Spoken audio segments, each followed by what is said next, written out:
Well, sorry. Okay, we have 8 o'clock. I'll call transit meeting to order. Roll call. Looks like we're missing John, Darren, and Randy, our chair. Otherwise, everyone else is here, present, either online or in person. Approval of the minutes for December 14th. I'll make that motion. Okay. Motion's been made and seconded. Is there any questions or comments? Hearing none, all those in favor say aye. Aye. Aye. Opposed, carried. Item number 5, there's nothing. Staff reports. Start with. Go ahead, and Austin. Morning, everyone. Morning. Morning.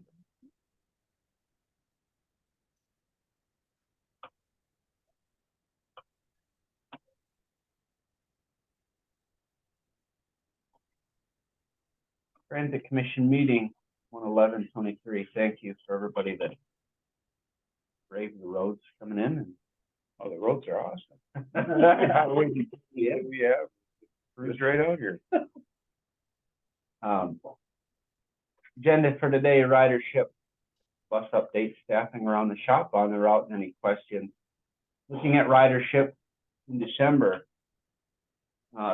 doorstop and Red Cedar ridership decreased by 11% in December. Looking back to November and October, it increased 11% in November. So went back down to about October numbers in December. Community ridership decreased from 1086 in November to 950 in December, down about 14%. And then looking back to October versus November, is up 12% as well in November. Stout route ridership decreased overall from 13,500 or so in November, 10,437 in December. But, sorry, that's the wrong percent there. Disregard the 0.7%. But if you look at the amount of service days we had in December, we actually were at 773 a day. And in November, we were at 689 per day. So we actually did our best per day in December this year.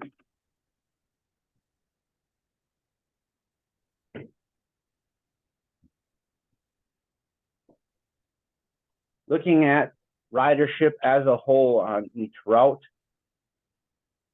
941 on community. Looking back, we're getting close to that pre-COVID ridership. Looking at these previous rides, 20th to 15th to 2019, right in 11 to 1200, almost 1300 a few months. But a lot of who's riding community now, that makes up that 941 is community members and not just Stout overflow. And in the coming months, we can look at the percent of students that are riding that bus compared to community members as well. Looking at 2022 doorstop compared to previous years in December, 373, which is right in the realm of the rest of these years. And if you factor in Red Cedar, it's blowing a lot of these years out of the water. Putting them together, it's looking pretty good. Stout ridership. December, right in the realm of the rest of these years. You factoring us starting Stout PM a half hour earlier is the best year ever for Stout PM. So when you go up to the upper campus, you stop at every dorm, or is it just a couple like main spots? How does that work? So Red Cedar Hall, that's that kind of apartment style 3-person dorm. That's on the west side of the road. That's right in front of where we stop. And right on the other side of the road is Fleming. Oh, I'm not the best. Wigan is up there, but that's where the rest of them are, right across it. You have 2 main stops then. they all come right to that one bus stop. Oh, okay. And then the community bus shelter is right up the road from there at the corner of front of Red Cedar Hall. Do any South students use that then at Mhm. times? Yep, often. And then if it's inclement weather, but the door and kind of the foyer area of Red Cedar Hall is right in front of where the scout Okay. bus parks. So it works out pretty well. The only dorm up there that students have to travel a little bit further is the one to the east across the walk bridge. But other than that, everything. Pretty simple for them to get across that little bridge and get to the bus stop. Yeah, works out pretty well. Thank The you. obvious thing is that Scout went on semester break, right? Yep. So a bunch of students went home and, you know, I was, just if I can make a comment. I was coming up to, I was on Main Street and coming up to the stoplight down there and the bus stop. I looked over it because I was like, wow, there's a lot of people standing there. There's a whole bunch of people waiting for the bus to come. And I was a little bit surprised because Scout's still on break, you know, but because they were all pretty much college age kids that were standing there waiting for the bus, you know, and I was like, oh, that's cool, you know, that they're still using it and that kind of thing. So There's still classes and then international students Yeah, are still yeah. here. There's a lot of students that are still in, oh yeah. and people that are employees that are. Yeah, I know the campus is being back up again now and stuff, but I was just kind of surprised that there was that many, you know, because there had to be 14, 16 of them standing there waiting, sitting in the shelter. And It's the 752 Red Cedar Hall bus stop the other day. I think it was last Wednesday. Wind term classes started. yeah. So, Yep. ready to go down to Lower Campus. So good to see. Okay, electric bus update. $39,000 payment for the chargers was made 12/15/2022. And the paperwork for WISDOT reimbursement is going out this week. That's a 90-10 split for the facility upgrades. So that should be coming in around $3,900 for what Dunn County Transit puts towards that. If I didn't say it in my meeting last month, the 30 kilowatt charger was installed. So the only thing we're waiting on, and I think it was fully tested, it's just turned off. The only thing we're waiting for is buses now. Staffing, 7 drivers, 1 new CDL driver. This is old, sorry. We have 1 non-CDL driver, not 2. But all staff was onboarded successfully to their county positions. And they are clocking in, clocking out just like Highway does with the kiosk, with their county emails. They can see everything from their salary statements to time accruals, everything like that. And thank you to the HR department for all their help, as well as the IT department in overcoming some of the hurdles that we've gone through that. One was the county rehire, so they had to get reactivated a little bit differently than the rest. Some were not county employees. They had county emails, dispatchers, for example. So just little different things for a few of the different people that we had. Did they start like January 1st then? Yep. On the county? Yep. Like workforce? Yep. And then we are putting a posting out hopefully this week for a 25 to 30 hour CDL driver opening up. We're sitting okay staffing wise. For example, next week, everybody's off their vacations, everybody's back to work, and we don't hardly have enough. But then when Scout comes back the week after that, only 2 weeks away now, it'll be a full schedule for the team that we have. But we do have a couple levels of backup. The pay rate on that posting starts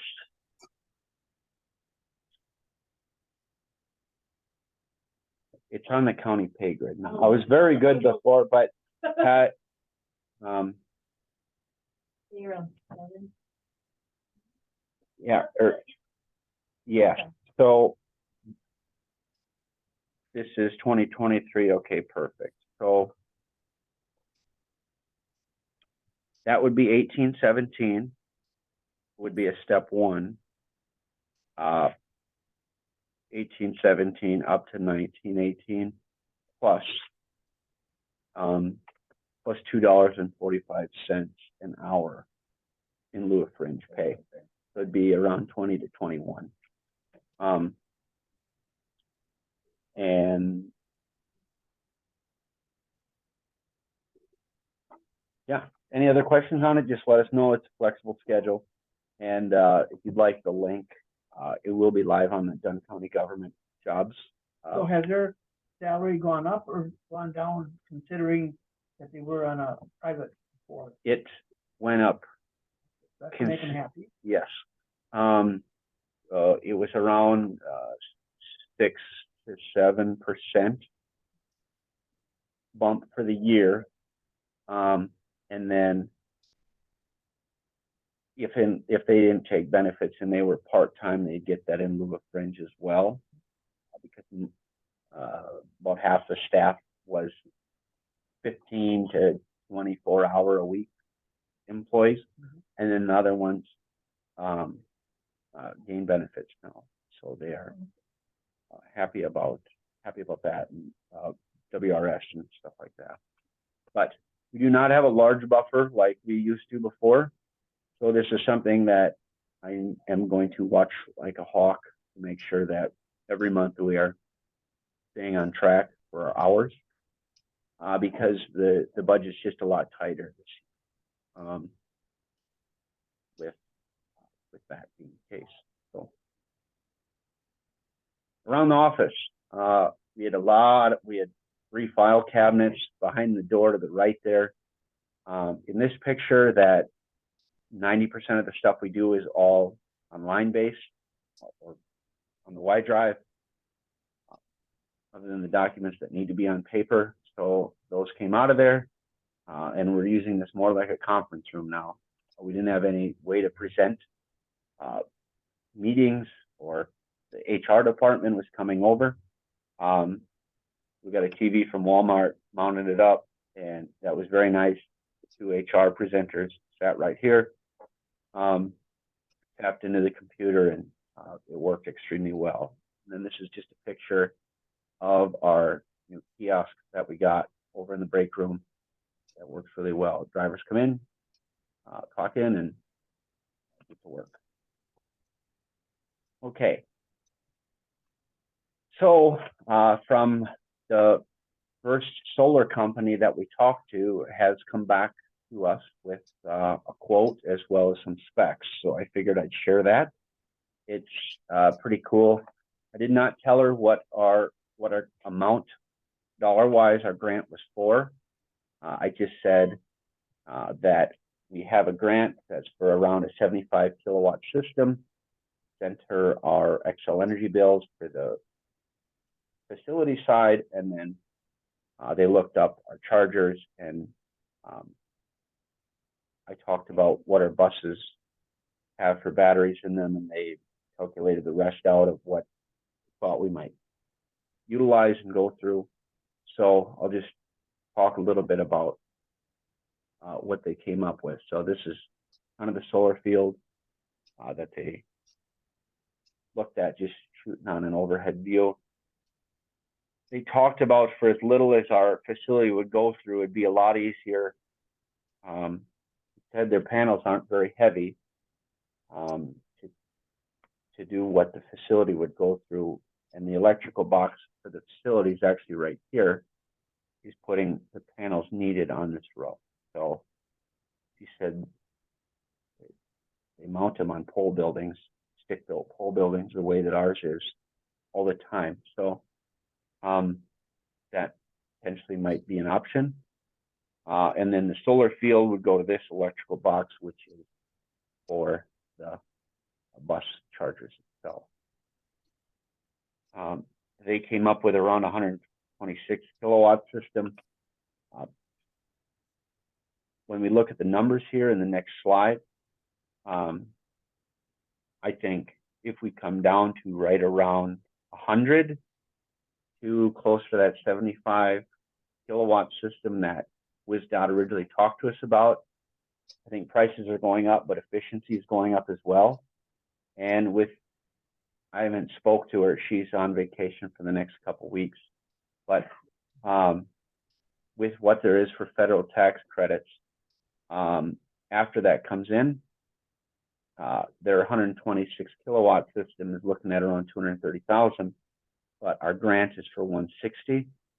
So if we updated this to be right around that 75 to 100, I think that comes right in to our $160,000 grant that we originally had proposed.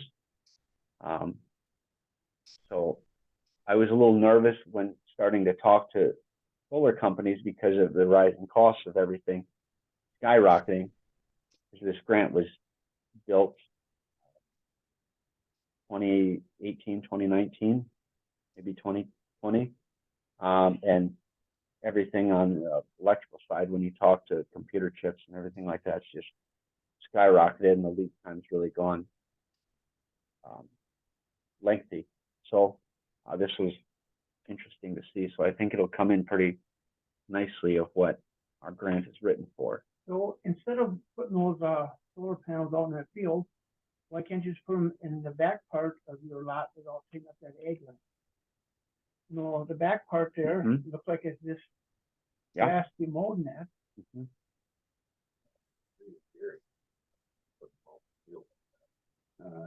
No, I'm with you too. Yeah. maybe I missed something, but you're gonna put some on the roof for the building, and then the other ones will be for the chargers, correct? That's what she was proposing. There's not enough space up on them building for the chargers. For everything. Okay. You're There's saying a lot of room there on the north side of that. right here. Right here, Right, yeah. Yeah. Does the building block the sun at certain times of day? No, wintertime? just to about here. Yeah, That's a possibility. Was it maintenance access to the road? No, that was just what somebody once previously said. So would that cause any, maybe the thought was anything with air traffic or anything? Maybe not? Okay, I'll mark it down.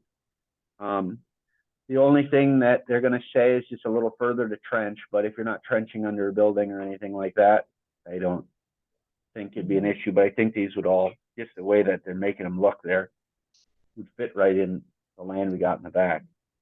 And then I don't know what's considered transit or if it's all county or what, but obviously this is taken care of by CBTC currently, so that might be a little bit easier. So, the junction box, that's right there. Yeah, and that's where I think that's where the electric comes in. Yeah. So So the further you are away from the that's not. No. The biggest thing she said was trenching under the building to get to this box was costly. So How's that working with the solar panels, and they just charge up some batteries in? That's where the energy is stored, or is it directly? no, it's this. There's no energy saving batteries currently in this system. This would be sold back to Excel, I thought, Oh, okay. to hopefully get us to a net wash. Which makes more sense than have all the batteries. Yeah, it'd be nice if that was the case, but I don't think that. I asked both WisDOT as well as. This week wouldn't be good. No. So, okay, so just this is kind of a cool analysis they did. If you know, if you're looking at a 7.19 estimate, 15-year loan, how things look, and when the payback is. Okay,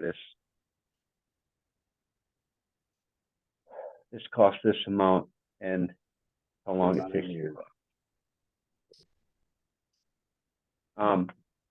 but with this getting funded at 80-20 or 90-10, that goes way up. They say the life of the panels, 20. She said, I'll get back to you on that. That's okay. But it's a lot. They said they require very little maintenance as long as you know, keep the snow off. But the nice part is there's quadrants, so if one goes bad, you just replace that one kind of thing. So then you fence it in, put bolts under them. Yeah, that'd be good.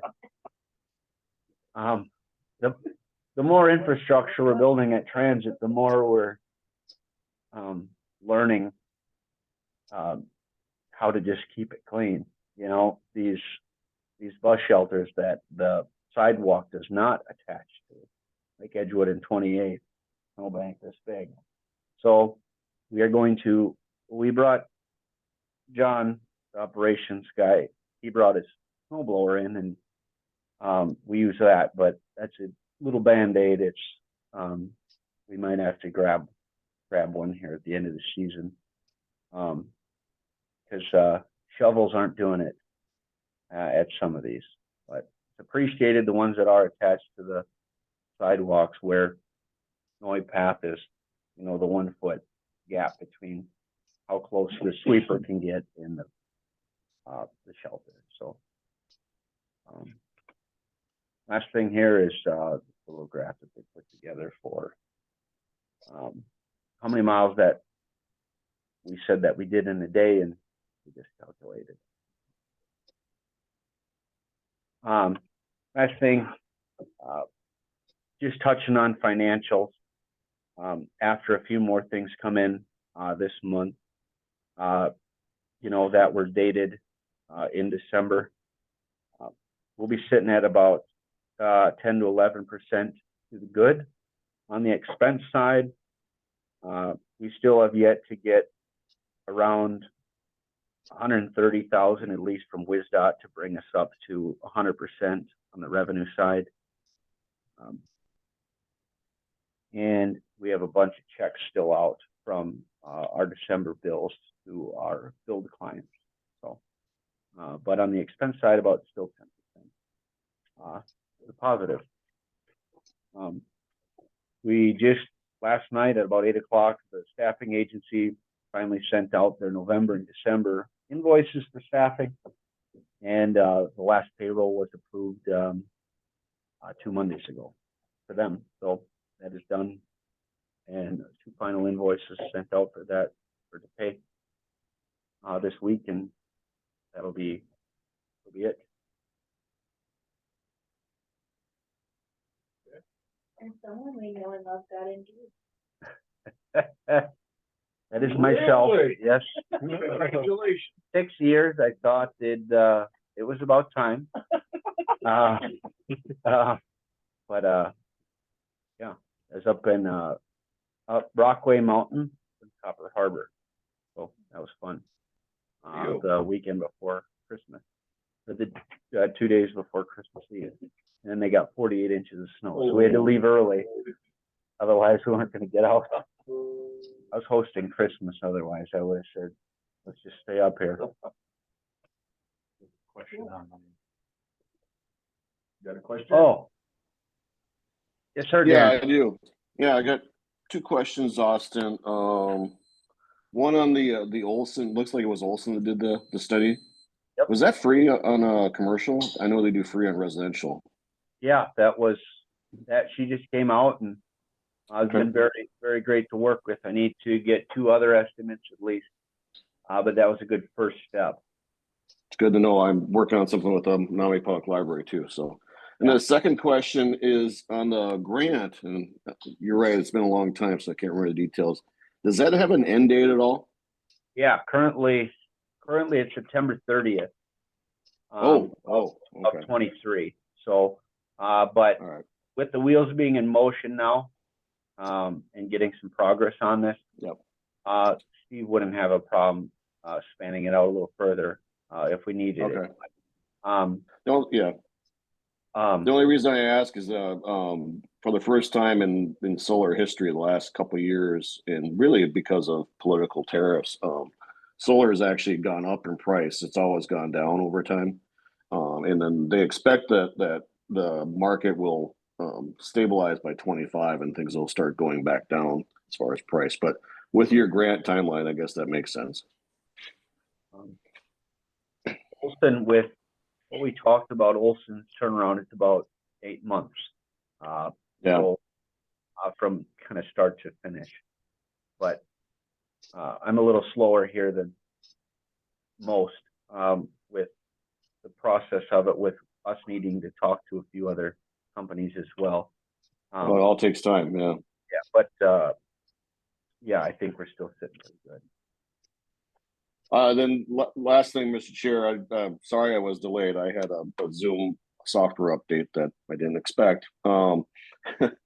I just have two friendly amendments to make. One on the minutes, if you haven't caught it, line 4. I'm guessing Gary would like his last name spelled appropriately with a B and not an H.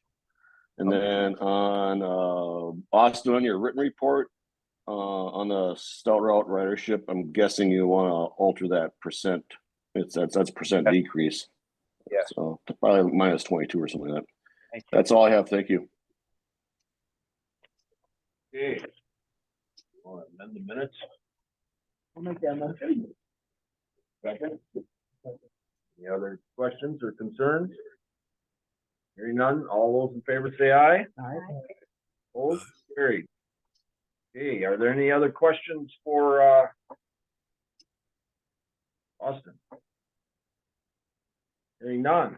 Go to item number 8, which is there is none. Item number 9, there is none. There's nothing else. We'll adjourn the meeting. I think next meeting, I'm sorry, is, you know when it is, Austin or Dustin? Is it the 8th? Okay. All right. For sure. Great.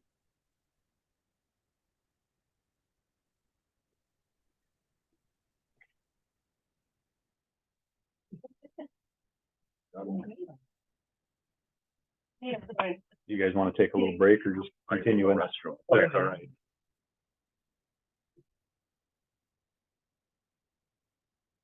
Okay, call the meeting to order, the highway for the month of January. Call a roll. Randy Procknell is absent. Approval of the minutes. We all had a chance to read them.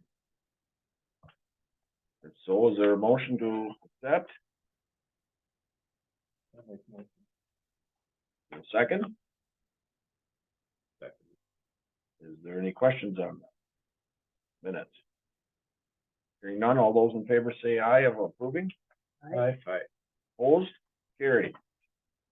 Okay, no public comment that I know of. If there is any? No. Hey, can I ask, Yeah. one of the people in my district reached out to me with a question. Is this the time to bring that forward or not? Or, Yeah, Sure. you can do that. You can do that. okay, I'm still trying to learn all the No, that's fine. procedures. So it has to do with ridership for ATV, access from city limit to what's open. And I said, well, I'm not sure that would even be us. That's probably more a city question than a county question. But I said I would bring it up at the meeting. So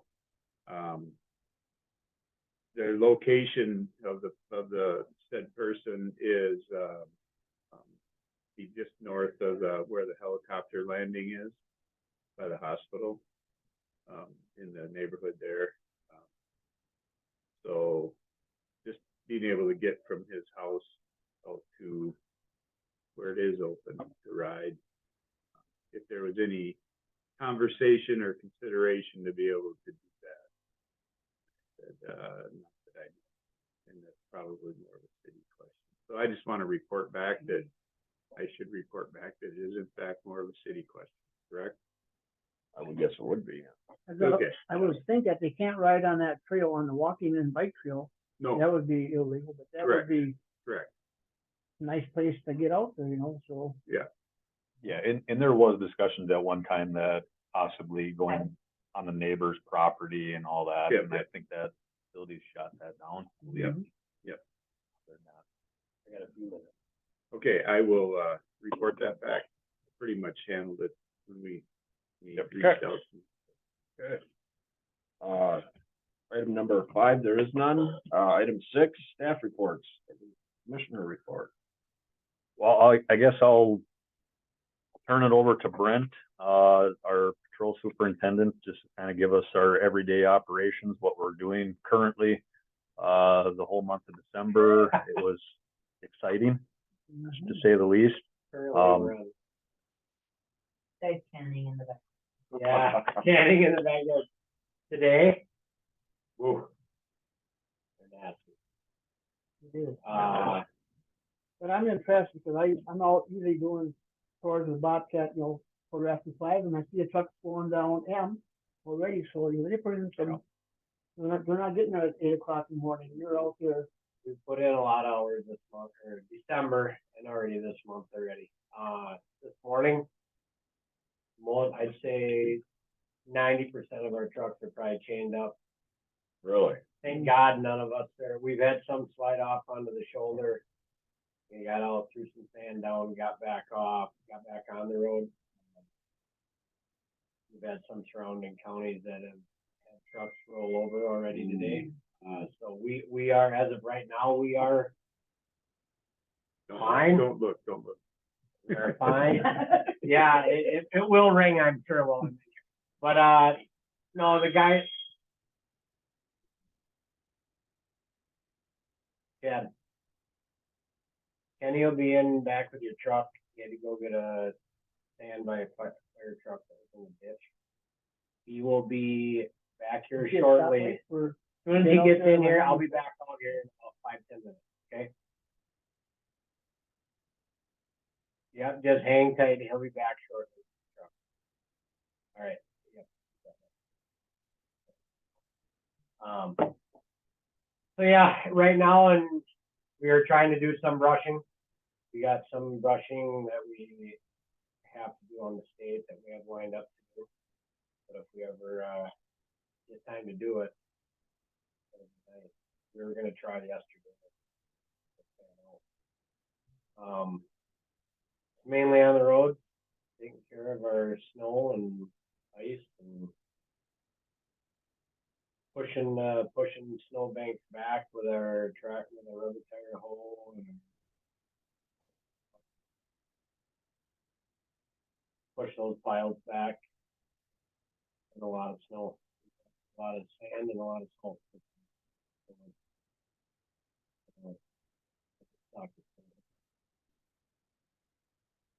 What you gotta do? We gotta do.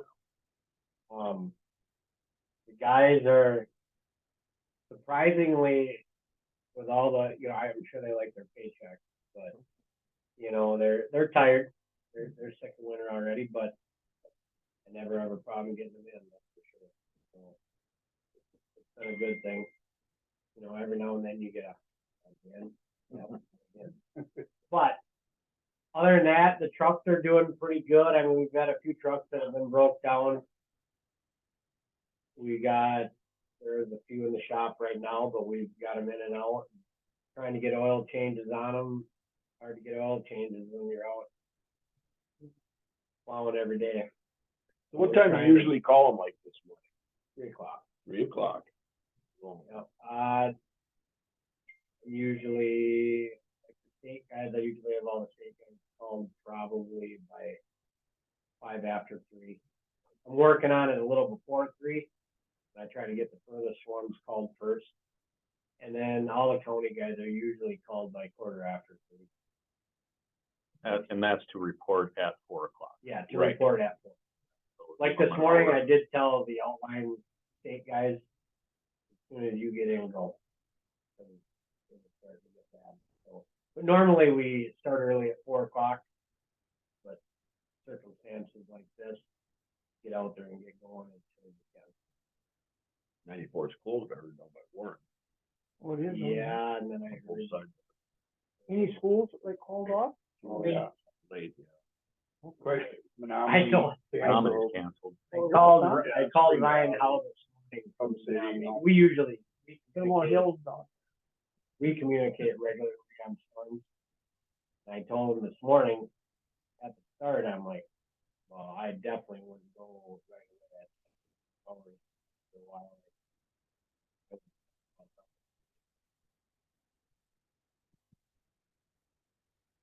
I feel bad. I just talked to this Tony guy. He had a truck literally over his top and then ran Driver okay? at the hospital. But he seems fine. But, Huh. so it's they're hairy. Not. It's never good when it rains in January. No. And then it So- just started pouring at about 5 o'clock. What it, say about this is like, that, Chris, then, been working closely with Justin to do a lot of social media information from the highway department, and that has been very well written. So kudos to Justin and Chris for working together and getting out some good quality communication, and people are really tending to that and getting us feedback about explaining why things happen like they happen. I think people don't know that. Yep, and it's hard, people don't understand that we don't maintain every road in Dunn County. They believe we do, but we only maintain the state and county roads. So we do get a lot of I get a lot phone of- calls for town roads being slippery and icy, but fortunately, we don't take care of those, so. Yeah. Just to get that information out to the general Even though public is great. I did go out and fire. Town road. They're trying to get to a call and they call my, gotta help them. So, So how's that worked out now that you sprayed the grass? Did you have to come back and cut it then along the, or not, was enough? In the fall. Inhibitor, was We- that good enough? we made it through in the spring when we sprayed. In the fall, we did mow most everything. But normally we mow, and then we come back later and we mow. So this year was just one spray. Was that a wash in time between the cost of the spray and the, like the mowing twice? You think we were a little over this year? The cost of the chemicals are very costly. We're in debate. I would probably say it's a wash. We were to mow a full force versus spraying, would probably be pretty comparable. But I did notice that farmers that plant too close to the shoulders, that outside couple of rows didn't grow that good. You know, Yeah, so we are gonna look at making some adjustments, or okay, maybe we don't spray, we'll take a look at it. We did get some phone calls. Everyone was pretty receptive for the most part. I thought. Biggest thing is just communication, we just have to communicate with individuals. and I know in the fall, it's nice to have that mowed, in case some like wildlife does come out, you have a chance to see them, I otherwise agree with you. the grass is up, or the weeds are up so high, you don't see them and boom. And I know it's not cosmetic, that isn't what we should look at, but it looks a lot better with more versus spray, but Totally agree. yeah. I totally agree. There were a lot of places that people were mowing 2-3 times. We'd only sprayed. Actually, I thought it did a really good job. It didn't look as nice. But yes, the cosmetic part, it does look a lot Yeah. nicer. Before I gotta go, we also guardrail work, obviously. the highways to fix. Trying to patch some holes. We were gonna go out and do a bunch of patching the other day, but that was yesterday, and then I took over yesterday too. I noticed on Highway D coming back from meeting yesterday, there's quite a few potholes already. That's mostly like, more like in March, that's nothing big, but there. Kind of had a lot of March weather. The That's what worst, it is. he is the worst. Hard to even. Top light. Today too. Lights are out. I think that they just turned too sharp. Sometimes they do, yeah. That's the way it looks. That's even semi doing it? Yeah. The only other question I have, the last week or so, I've been on 94 and 29. I thought that maybe like the newer trucks would be on the state and federal, but that's not necessarily the case. Like the red trucks, there is. We have some red county trucks and we have some red state trucks too. Yeah, they're all county trucks. They're just, we try to roll out the state truck quicker.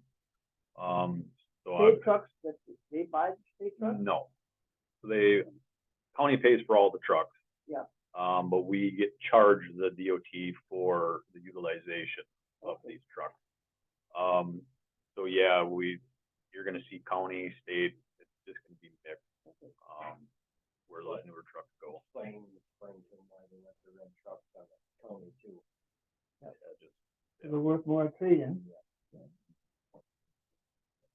We do have probably 3 or 4 county red trucks that are on county beat. So, probably two out of Colpack. But other than that, we're just guys. I can't thank them enough. I mean, I haven't had a problem getting them in. We've been in a lot of days. So I think 26 days in December they're out of it. So is that a lot of overtime, or can they get that done under beat within the 8-hour work? We are in 10-hour work shifts, but there has been, I mean, there were some weeks where there was a lot of overtime, a lot of weekends. I mean, the one You've already had weekend, the 40 hours in and boom. I mean, I think I had 40 hours one weekend. Some of the guys probably won't quite have 40, but I know I had 40 one weekend. Jay had 40, he had probably over 40 one weekend. During Christmas break and during that time, the week and week and a half prior to Christmas and then the week of Christmas. And so everyone got their presents paid for. So, What you gotta do? Yeah. and obviously, You're gonna hear about it. Wow. obviously I didn't win the lottery last year. I didn't either. Yeah, but if you That's- think- No, Exactly. At least a couple weeks. Like Dustin tells me, he goes, anyways. But no, it's all in all, I mean, yeah, it's hitting our sand pile and our salt pile, but you have to go up to, always pit, you think, before springtime comes, summertime comes? Possibility. there has been, we do have some strange sand here. So we could mix. Yeah, I hope we don't, but boy, are the townships calling. Are they They're really? called all day. We hauled to the town of Dunn yesterday and town of Sherman. Sheridan came in and got some more. But it will be good to get rid of that pile. No doubt that pile. We've had 2 good years. I guess it's about time to got a bad year, I guess. But this is one of the worst today, right?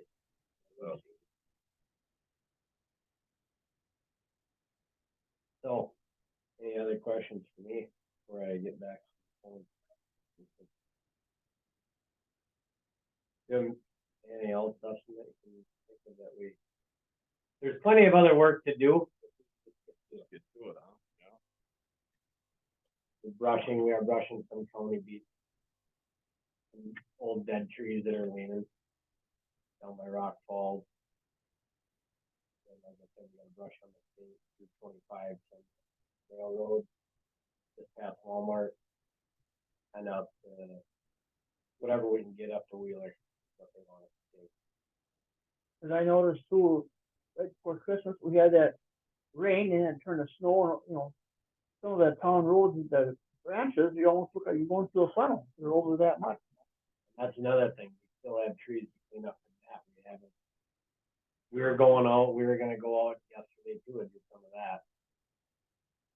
And that day, that time period, man, I grabbed the guy out of the shop, we had to go cut a tree that was leaning on the road, that truck. When it got so heavy. That one of my neighborhoods was driving, trying to get home, and I looked and I was like, oh, I'll clear that. I didn't. You know, Yeah. I just brushed it a little bit, but I was like, oh, that's the first time ever, you know, so. And I the last few years, we've brushed a lot on the state, which is very nice. We have. It's pretty bad. There was a town road up in Wilson. Literally, it was like an accordion. They couldn't even get down the road. They were just crossed and they had to take the loader up and took a couple hours just to push them out of the way. So it's been a eventful winter. So Does Dunn County have any contracts with, townships to do the plowing? I know Chippewa County does, is there quite a few townships? Wilson. Oh, okay. probably back to, we do a couple roads for the village of Downing.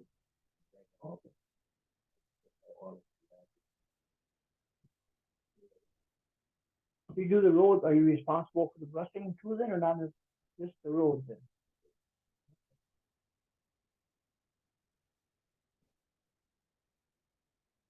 Yeah, I just thought I'd stop up quick since I had a few minutes. Thank Anything you. else? Thank you. Okay. All right. Sounds good. Take Stay care. safe. Drive Thanks, safe. Thanks, Brent.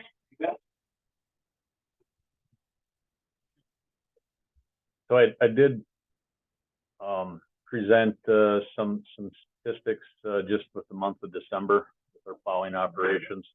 So like Brent said, we did plow or had a cleanup event for 26 days, 26 out of the 31 days in December. These are estimated preliminary costs right now, but just on the county side of things, just over $500,000 worth of equipment, labor, and materials that were utilized. On the state system, almost $400,000 just on the state road in the month of December. We utilized 24,000 gallons of fuel, diesel fuel and unleaded fuel in the month of December. That's not the most we've ever used, but that's quite a bit, obviously. So with $4 per gallon roughly, that adds up very, very quickly. So we utilized 3,300 tons of salt, 3,900 tons of salt sand, 46,000 gallons of salt brine on both the county and state routes in the month of December. And obviously, like Brent said, we are plowing almost every other day, if not every day. Not cutting brush, hauling brine to outline shops, and filling potholes as needed. Trying to catch up on those things. Around the shop, we're basically just repairing equipment on a daily basis, annual maintenance, just blown hoses. Hydraulic hoses are a common theme once we're plowing, so we continually do that on a daily basis. Obviously, with our trucks coming in and out of the shop, the salt and salt sand, sometimes you'd swear to gosh that there's more sand in the shop than there is on the roads at times. I brought my pickup into my shop and let it thaw out one day. I couldn't believe. I bet I could fill a 5-gallon pail. Yep. It was unreal. Do you ever try to, like, you wash the undercarriage to stop rusting, or don't have time, or do you have like a wash bay? So we have a wash bay in here. It's in the middle of our building. It's a very, very difficult way to get in and out with these larger trucks. But we do have undercarriage washes. They're Okay. just manual that you have to hook up to a hose. So we are utilizing those. Eventually, what I would like to see is an automatic wash bay that we could just drive in, drive out, sprays like your quick trip car washes, gets the undercarriage and all that. I would think that would almost pay in time, you know, like this on the looks of the equipment and come time to pay them. It would. St. Croix, Eau Claire, all the new shops, they all have them. So eventually, that'd be nice to have at some point in time. Just like you say, with the cost of these pieces of equipment, if we can maintain them longer. Here's a question. Across the stockyard, like on Eau Claire, is that the new, Eau Claire County shop? Yeah. How come that one building looks like it got all old tin on it? You know, it's a brand new building, but it's faded, rusted. I've been there. Look at 'em. Maybe they're looking for that rustic look. So it is. That might be, so it is right next to the state patrol headquarters, Yep. so that might be, I don't know, part of their But buildings, I don't it's a know. pretty big facility, I tell you that. Very large and very costly. Mhm. So that's basically what's happening as our daily operation. Highway staffing, obviously, we are in the process of trying to fill the assistant highway commissioner position, which was the engineer position, kind of a hybrid role. We did start the interview process with the candidates that applied last week. We are working through that process to hopefully have that position filled, probably more like early February is what it's looking like. Due to the title change, county board has to approve the title change and all that before we can actually fill this position. So that's a work in progress. So we'll be looking at probably early to mid-February. Equipment needs. So Dan and myself, we put together specs for half-ton, three-quarter-ton, and one-ton pickup trucks. We did send proposals out to the local county dealerships in the area. We hand-delivered and emailed as well as on our county website. So we are looking at the possibility of replacing 3 to 4 trucks this year that range from 1999 to 2011 models and average of 170,000 miles. So I did present 4 pickup trucks that are mostly half tons and a three-quarter ton, I believe, or a 1 ton there on the bottom right. Those are probably the biggest need we have right now. Looking at the cost that we would get in trade-in values with our 4 plow trucks would help offset these costs to purchase. Right now, we're looking at January 19th for the proposal date to have proposals sent back to us. We're looking for 2022 or 2023 models currently, and depending on what the costs come in, we'd be looking at maybe 1 half-ton and three-quarter ton, 2-quarter, three-quarter tons, depending on what the cost is. We don't know at this point in time. So your used equipment, you mentioned, does that go on bid, like state bid, or how? Or You're talking the plow trucks or these? Yeah, so we would take these. We would take these trucks and put them on auction. Yeah, so like on Wisconsin surplus, we don't have a real trade-in value with a lot of these. It's kind of a guess. If we get $3,000 a piece, I'd say we'd be lucky. So if you park them out here, you can't sell them to the general public? No, it has to be to a state. I mean, we could, but like I said, it's a hack, right? the best advantage for the county is to put it on Wisconsin surplus where everybody has a chance to bid on it. Yeah. A lot cleaner. So that's what we've done in the past, and we've done very well.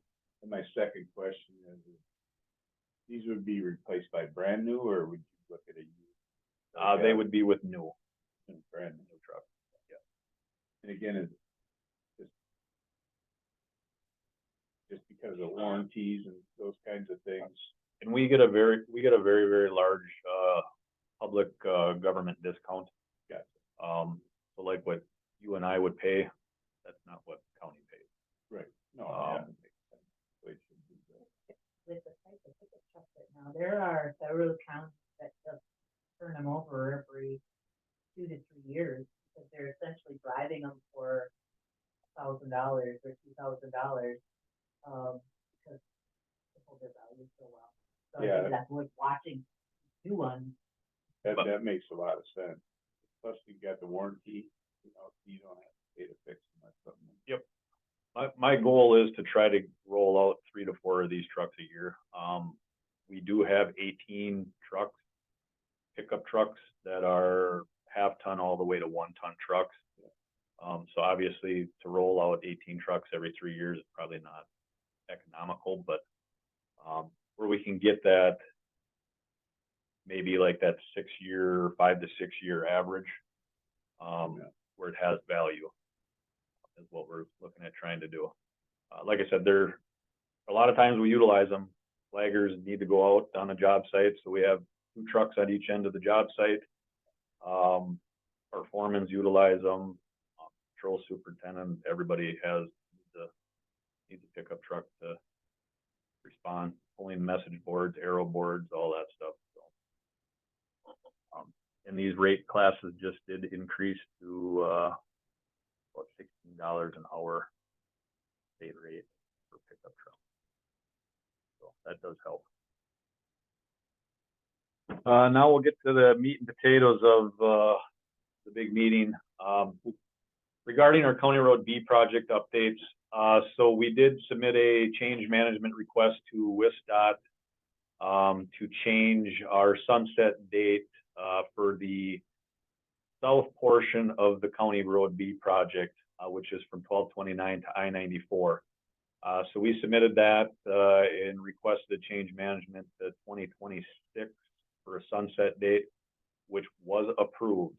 So we did get approval to delay the project funding, that it doesn't go away until 2026.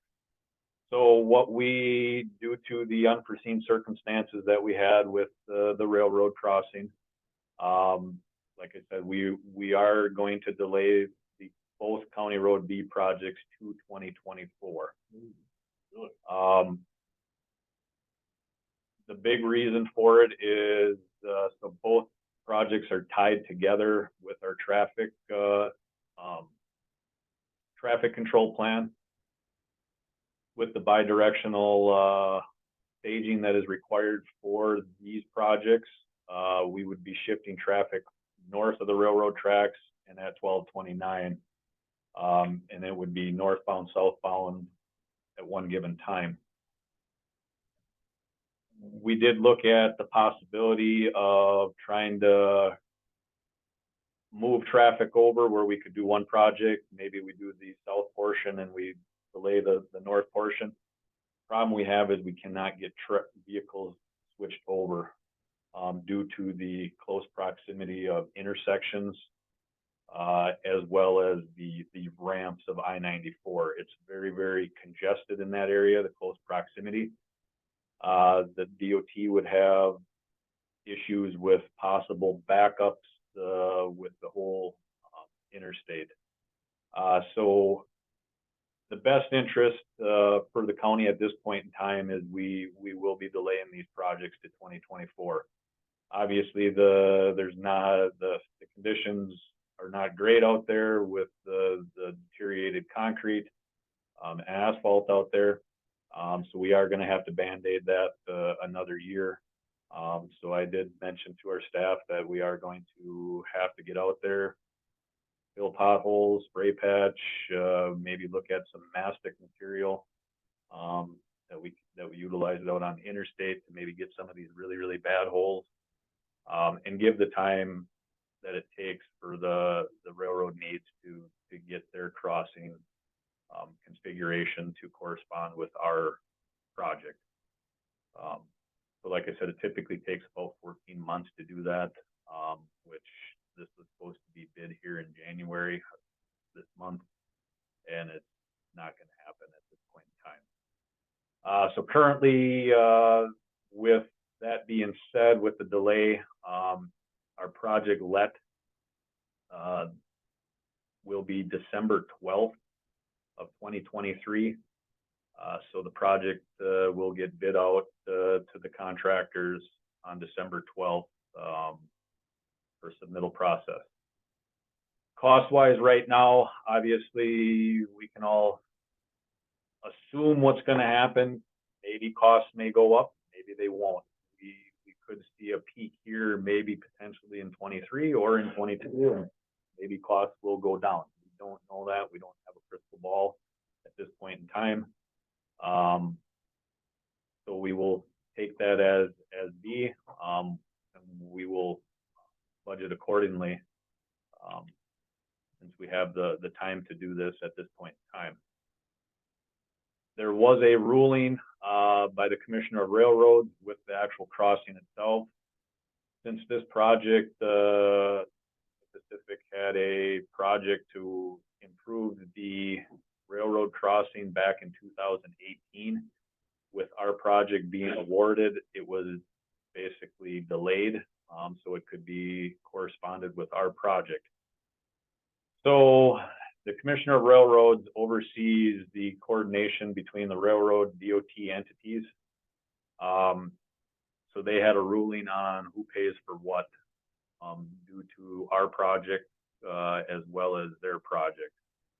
As you can see, there was a ruling that I guess was not necessarily in Dunn County's favor, but we do have to pay for one additional cross arm with a turn lane configuration going southbound, and then we are on the hook for 9% of the approach pavement, as well as the preemptive signals during construction and post-construction, as well as the traffic signals signing at Badger Drive. So these were additional costs that were not included with the original estimate that we provided. The DOT had an estimated cost of approximately just over $500,000 for the crossing upgrade originally. They are in the process of revising that, and I have requested to them to break down what portion is our cost. I do not have that information right now, but looking at it, there's probably, if I had to guess, probably 20 to 30% of that cost would be at our expense. When the railroad and Wisconsin Department of Transportation meet, do we have anybody there to have our interest at stake, or is the state supposed to take our interest also consider it? Yes. So anytime there's the railroad, anything that's involving the railroad basically has a legal, it's basically like a court. They have a judge that basically is the middle person between the entities, between the railroad and the DOT and the county, whatever. Okay. So the Commissioner of Railroads oversees that whole process. So they make the ruling on what happens. So they did take into consideration the costs, the extra cost potentially to the local, but this is the best that they felt that would be at the best interest for all parties. So the judge then is actually the railroad commissioner? So the state of Wisconsin has a commissioner of railroad. Oh, So- but he doesn't work for the railroad? No, Oh, okay. no, it's I thought he through the was part of state. the railroad. Yeah, it's through the state. Okay. That makes sense. He has to know all the railroad and the highway. Yeah. Be able to conjoin them. Yeah. Yeah, so they're I think that, I don't know, Dustin, we talked a little bit about it, but I think that in reading the opinion or the decision, I mean, I think it was fair. I think It they was. tried to, Oh, okay. I don't Yeah. think, you know, it was an unfortunate situation, but I think they tried, I think he tried to, he tried to be fair Correct. about it. Yeah. Okay, that's good And then. I have in the packet the actual ruling documents that were provided. Like I said, it's I believe it's fair. The additional cross arm that's required, that was not in the original plan, so that's Okay. something we will have to unfortunately pay for. 9% out of 100% for the approach, that's pretty common. I think that was pretty fair. And then the biggest thing is the preemptive signals, the corresponding from our traffic signals to the railroad signal. That be coordinated in, I suppose? yeah, so that cost to have the signal, the preemptive signals, in their pull box, basically, that's our cost. What that cost is at this point in time, I don't know. Like I said, I'm gathering that information from the DOT. Once we get that, then I will provide that information. But the biggest thing is, like I said, right now, just the best interest of the county is to delay this project to 2024. We are going to send out a memo, basically to the general public, announcing the delay. Like I said, we are working, Chris and I and Beata and finance, we're working through the whole financials of make sure that we have allocated funds to pay for this in 2024. So we are working through this. We are looking at obviously what's going to happen here now in 2023. We don't know. This was a very, very large chunk of our budget. So we are working through that as well. So when you're gonna let out the bid next December? Yes. Is that enough time for some of these companies that might wanna bid on it, or do they already, cause that's not very far from December to when they start to work? Or is there some companies already filled up with projects? So the way this process works is this will be advertised to the general public through the DOT before December 12th. Oh, okay. They have to have their That gives bid them time proposal to- okay. submitted by December 12th. That's when we open up the bids, not we, but the DOT will. I thought that's when you would start the process, but that's when you No. actually end the bidding process. Yes, that's when the proposals need to be submitted That makes sense. for opening. Yeah. So typically they will have that 6 months in advance, the potential projects that are bid out. So all the contractors know, so they'll know this one. Sure. And like I said, it's kind of a different situation. There's two different funding sources. So the south half is through the DOT, north half where the railroad crossing is, all that is local. So we locally let that.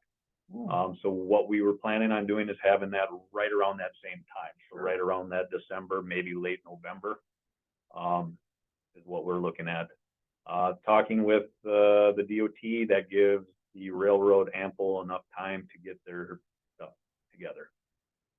All their cross arms, everything that they need to order, the preemptive signals, all that stuff, that'll all be ready to go. We are having a meeting. Well, actually, the meeting is currently happening right now with the railroad and the engineering firm, the DOT right now. So, so that will. Oh, maybe we can do north. So that's what we are going to discuss.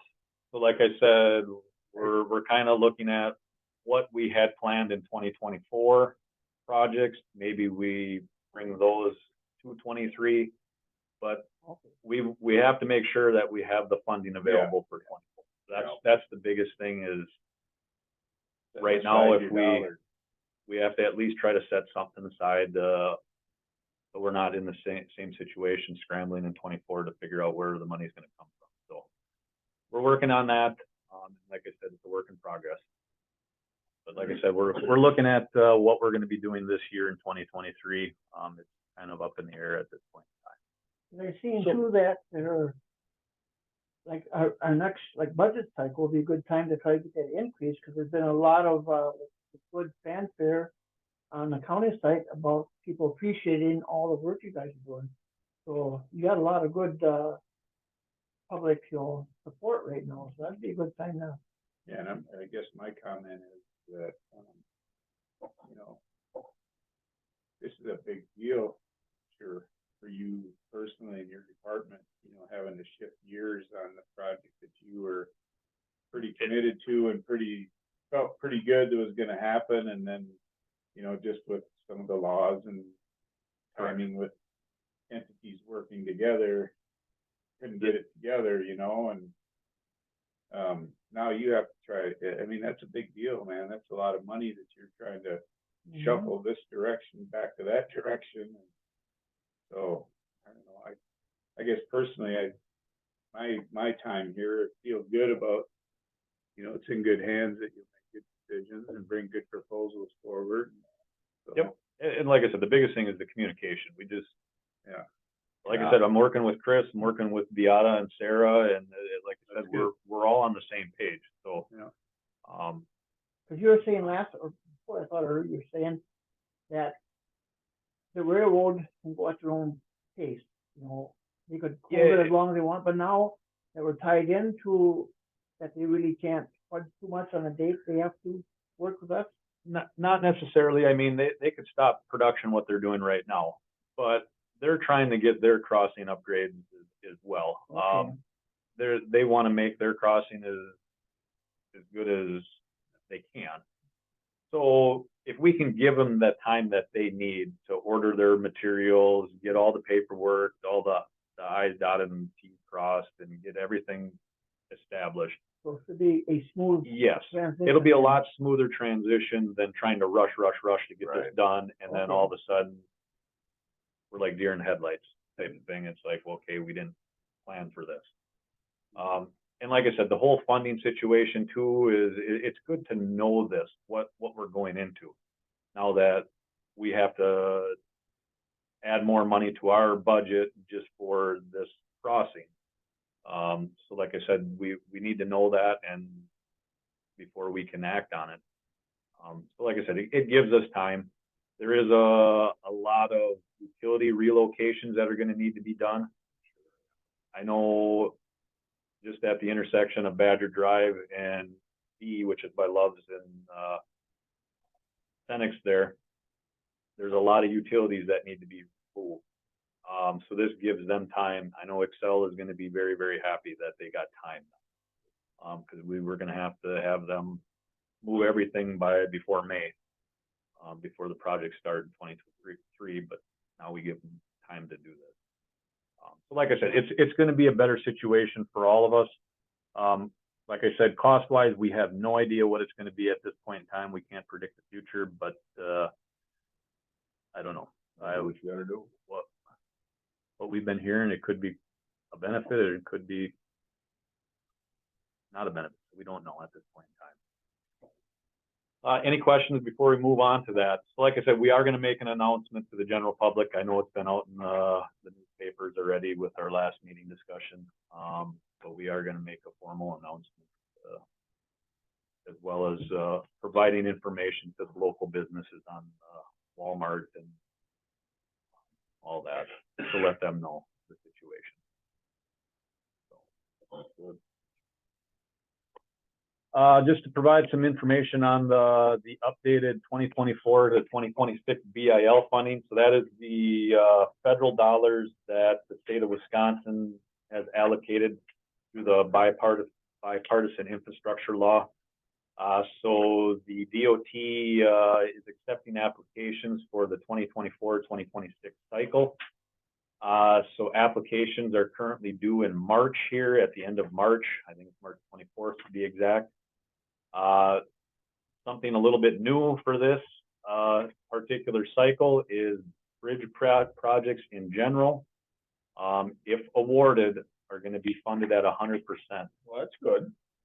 So we did have one project that we submitted for a bridge project that qualifies, which is P-17-936. It's a bridge on County Road Q just north of Knapp. We actually just replaced the structure just north of this bridge this past summer in this 80-20 funding.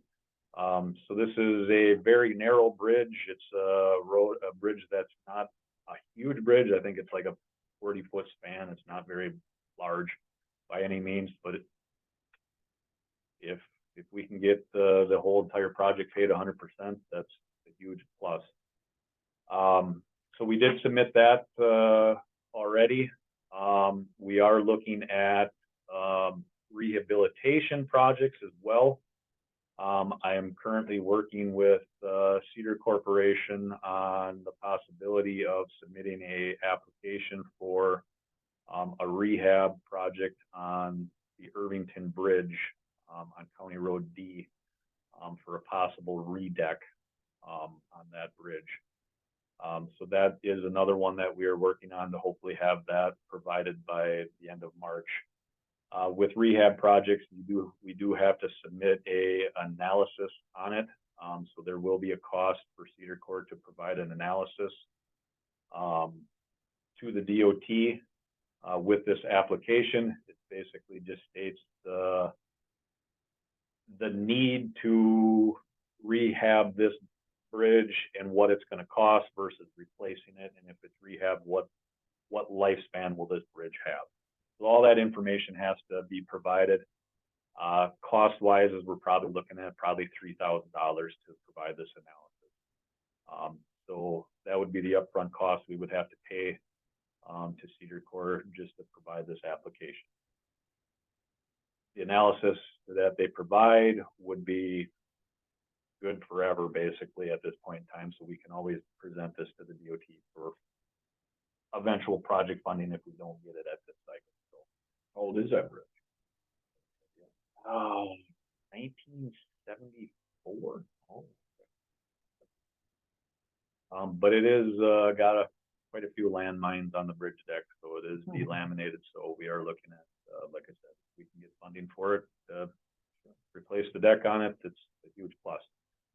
Outside of the bridge site projects, WISDOT has allocated $2 million total project funding, program funding, I should say, with a cap of $500,000 for each project. This is not guaranteed, so obviously in today's world, $2 million doesn't go very far when you're building roads. These are projects they want project ready, basically a plan ready to go to redo these projects. Unfortunately, at this point in time, I am not going to apply for any projects of that sort. We don't have anything that's project ready at this point in time. I cannot utilize this funding. I cannot apply for a project that already has funding. I can't apply for County Road B, let's say, that already has funding on it. So this would have to be a project that's currently not in the funding cycle with DOT or federal funds. So a project, you have to have like new culverts already put in, or is it just a plan on paper for construction ready? Yeah, so it could vary from anything. It could be a pulverize and repave project. It could be a complete reconstruct. It could be anything of such. So then, how did Highway H qualify for it? So that was a different program. Oh, Yeah, that wasn't in the BIL program. So like I said, they're looking for projects that are where they can spread out that $2 million as much as they can.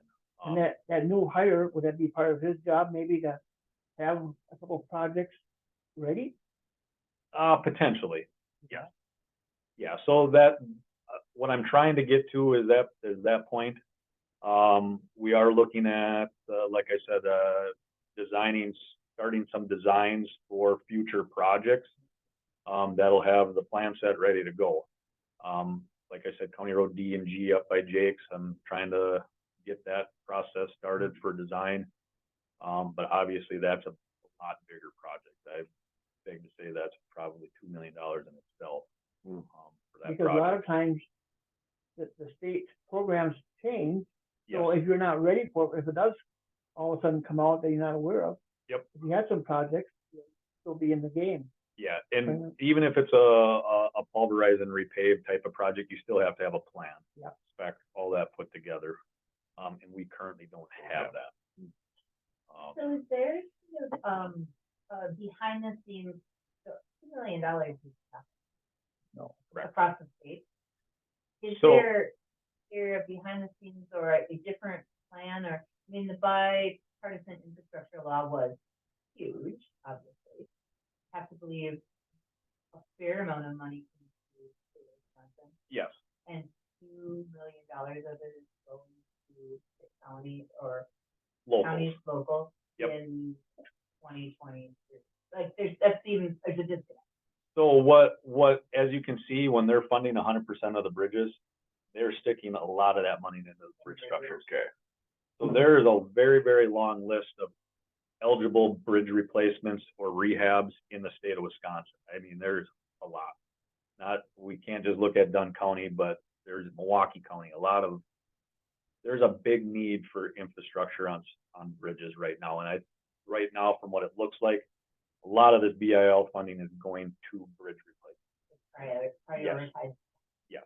Now, do you have to have some kind of rating for bridges? So you say, hey, well, this Dunn County got one that's like a 1, that's bad, and Yeah, maybe so Suffolk County- the DOT has a sufficiency rating is what they score.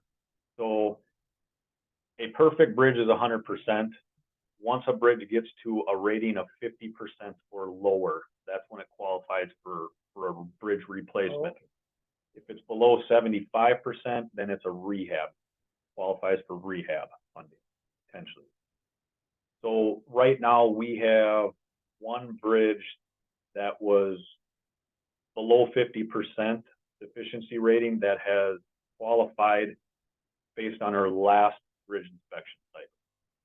We already have bridges that are in the program that are currently being designed or starting in this process that have STP, which is another form of state and federal funds that are allocated to these structures. So this is the only one that qualifies for, that we can apply for this BIL funding at this time. Okay. So if there was a town structure, a town bridge, or a village structure, we would submit that as well, but unfortunately there is none that qualify at this point in time on the local level. Like I said, there's some bridges that we are keeping on the radar that eventually will get to that, but maybe not right now, maybe a few years from now. But right now we have 3 bridge structures that are in the program for replacement at the 80-20 match, not 100% right now. It's not in our best interest to take those projects out of the 80-20 match and try to apply for the 100%. Not guaranteed. So we are just going to leave it in that 80-20 FTP program. But yeah, like I said, there's potential that we can at least get at least one bridge replaced and possibly some rehab of a bridge deck on another bridge structure. So more to come once we get these applications. Like I said, the application for the first bridge structure has already been submitted to the state. So any questions regarding that? Well, we'll move on to the highway financials. Obviously, not everything's accounted for in our highway financials currently. I did provide the financial update, which is a preliminary currently, just with the whole month of December. With our costs, there's a lot of outstanding invoices and revenue yet that's still out there. So we are working with finance to get that information. Probably this next month, we will know better numbers. But right now, we are looking at potential budget surplus at year end, which is a pretty significant number if you look at it. It is kind of deceiving with this budget surplus. We had a discussion, obviously, meetings with Chris and finance. We're looking at cost pools. Right now, in this particular budget, we do not have our utilization, wear and tear costs of our equipment in there.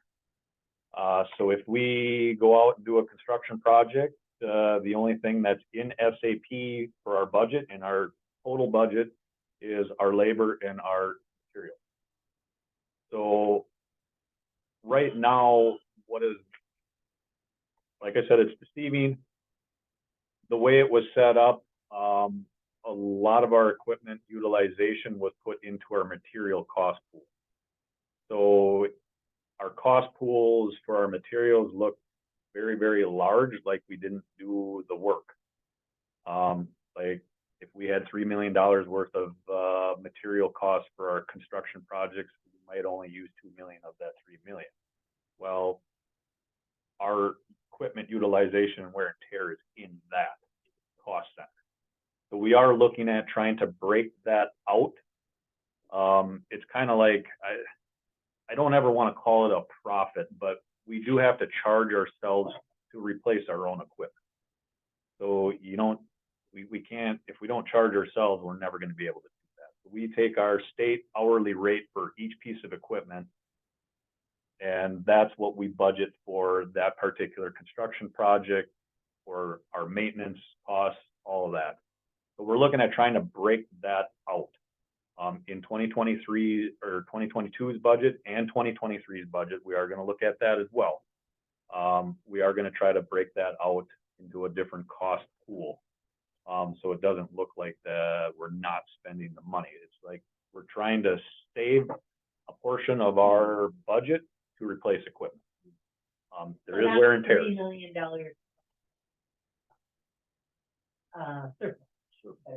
surplus reflects that equipment use charges costs, but they're not segregated. They're not Correct. set aside.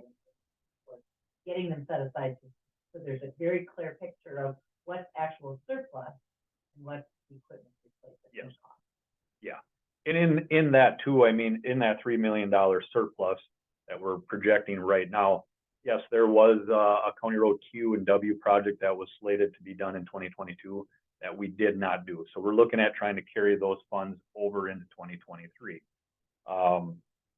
Right now, a cost estimate is right around that $600,000 for just that Q and W project, including labor, equipment, and material. So like I said, there is some stuff that we didn't have time to get to. I know the maintenance costs, we were looking at trying to do some more shouldering and trying to do some of that work. We just didn't have the time to do it, unfortunately. So there was some budgetary numbers that dollars that we did not utilize. But like I said, it is very, very deceiving because there is equipment utilization wear and tear that is in this money or in this surplus year end. So like I said, just want to make that known so it doesn't look like we didn't utilize our funds. So yeah, we are working with finance. Obviously, we did have ARPA funds that were allocated to Dunn County Highway, so we are looking at what's going to be done there. We can't just take that money and put it into a fund balance account. We may have to potentially put it back into the general fund, but we're working through that process. So like I said, it's Well, and that's just to reiterate that point. So that $3 million surplus reflects applying the ARPA funds, Yes. which we essentially didn't. Right. So correct. So like I said, it's a very, very large piece of the overall county budget, and it's a work in progress. And like I said, we're all in the same situation. Chris is new to her position. I'm new to my position. Finance is new to their position at times. And like I said, we're all trying to get together on the same page and how we can provide a better understanding of this overall budget. I guess the one positive thing is I would rather see a surplus than $3 million deficit. So we can look at it as there's a positive light at the end of the tunnel at some point. But the goal is to keep that with those funds within your ability to use it. the Yes, that ultimate they don't- ability that they is don't to get- protect Right. essentially, so that it isn't just looked at like this year, like a $3 million surplus, kind of up for grabs in a sense. Correct. But if 800,000 of that is actually equipment replacement cost, Right. that That is number's better different. protected. Yes, Yep. yes, no doubt. Yeah, and another big thing too is obviously our fund balance is depreciated. I mean, we need to try to recoup that as well. So Yeah. But you can't take some of that 3 million and put that in that fund balance because of the ARPA. which is 3.2. But You can't some of do it- No, but some of, the ARPA is spent, some yeah. of the ARPA money was spent on our projects. Okay. Like when we did County Road Z, we Okay. allocated ARPA You funds allocated for that. Okay. So, like I said, there might be a portion of the I think ARPA we funds that figured are about $1 unused. million. Yeah, Unspent, okay. yes. So Okay. I'm just trying to get my head wrapped around it all. So you wanna spend your ARPA money when you get it, correct? Well, Yes, Because but you can't save it for a rainy day, right? but that also could go back into the general It fund, can go back. and we could utilize it for Gotcha. maybe next year's projects Yep, yep. or Okay. equipment needs or, Okay. Yep. Yep, I didn't believe know it's sunsets in what, 24 has to be spent?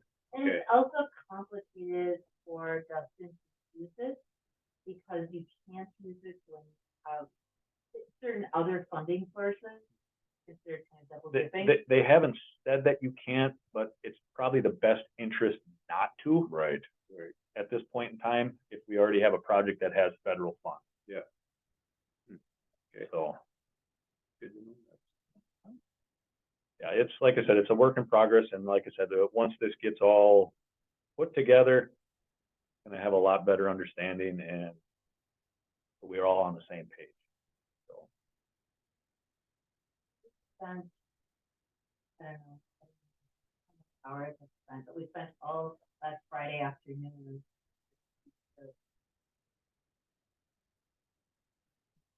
logging through, trying to figure out, so we all had a shared understanding of what it was like and how to best, you know, best Yep. reflect that, if it's possible. And to also look at how to start to think about rebuilding that.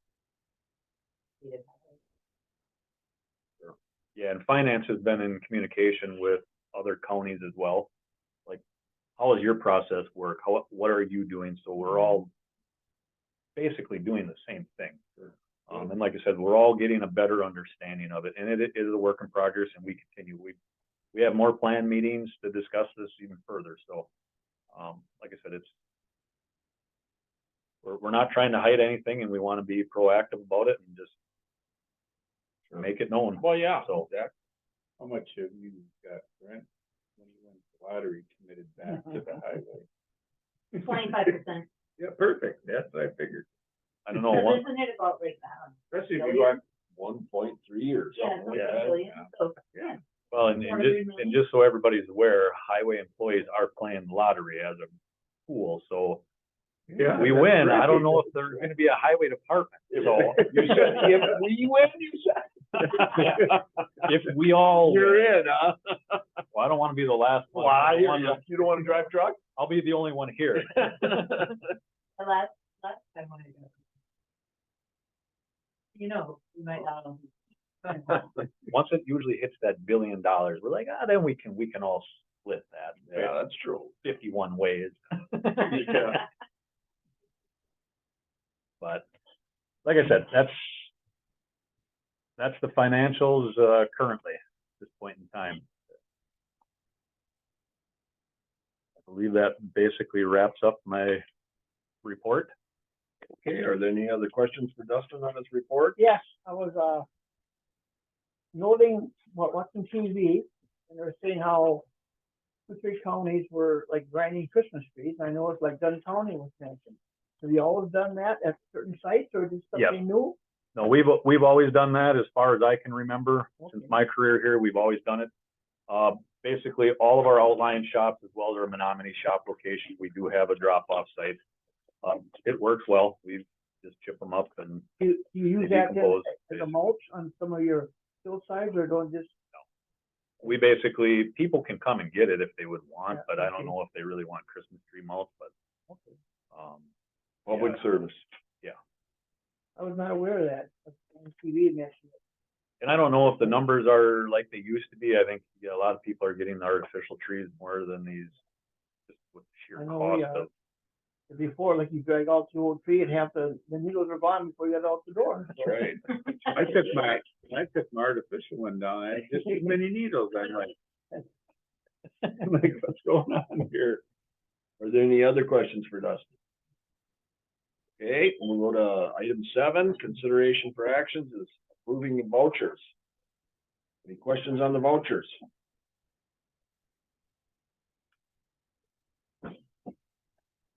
Don't hear any. Basically, a lot of machinery and equipment parts, like typical. Oh, if there's, no questions, is there a motion to approve the vouchers? I don't understand it, but I'll make that motion that we Go ahead. approve it. I'll second it. Don't understand the vouchers? Well, there's so many there, I think that maybe the financial department or whoever it is that looks after you, I think you're allowing that, I have no idea if. What it is. Any other questions? Motion is made and second. And hearing none, all those in favor of approving the vouchers, say aye. Aye. Opposed, carried. Item 8, there is no considerations of resolutions or ordinances. So the next meeting date will be February 8th. I guess I should have looked there for transit. I didn't. That's how I got it. There you go. Me too. So if nothing else, we'll meeting adjourned.